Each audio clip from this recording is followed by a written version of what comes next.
shortly, but there's a story here I'd really like him to weigh in because I know it's a very important phenomenon. It's something that is happening, and if it's going to happen, definitely it's going to cause an upset. Now, I'll tell you why. University dons and other staff have opposed the plans by the national government to privatize or attempt to privatize universities, saying it will limit access to education to every Kenyan. It's a right. Now, the University Academic Staff Union and the Kenya University Staff Union are also demanding that details of the foreign investors who want to invest in these institutions and the terms of reference for this be made public before the government implements it. As Brenda Zeda-Radido now reports, the government has already formulated a draft Bill 2023, which will pave way for that exercise. The reality is we have to privatize some of our universities. And I am talking to investors, international investors, who are willing and ready to come and partner with our universities. It is this statement by Investment, Trade and Industrial Cabinet Secretary Moses Kuria that has rubbed university lecturers and staffs the wrong way.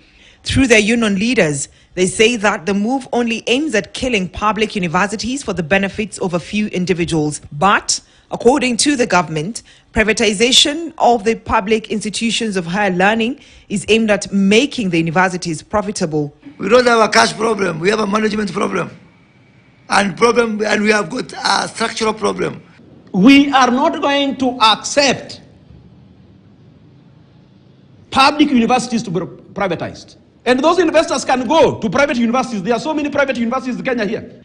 The government has already identified several foreign investors who are willing to invest in public universities and is now waiting for a green light from Education CS Ezekiel Machogu. The foreign investors will also be expected to market Kenya as an education center for excellence and further increase the profitability of university land by using it for agriculture and affordable housing projects. What we are going to do now is to bring in people to infuse new thinking, new ways of doing things, new management, so that you can be able to convert from asset rich into cash rich. First of all, we must know who is this investor. What are the terms of this privatization?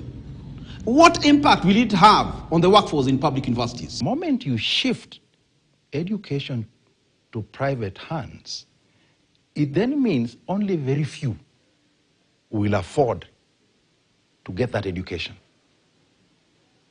Many people will find their children not being able to pursue education. The University Academic Staff Union Secretary General Constantine Wasonga, together with his KUSU Secretary General counterpart Charles Mukwaya, say the government needs to work on funding public universities as opposed to privatization. What is lacking is the government is not funding universities adequately.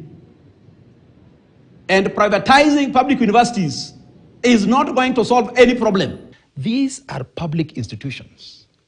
They are funded by the exchequer.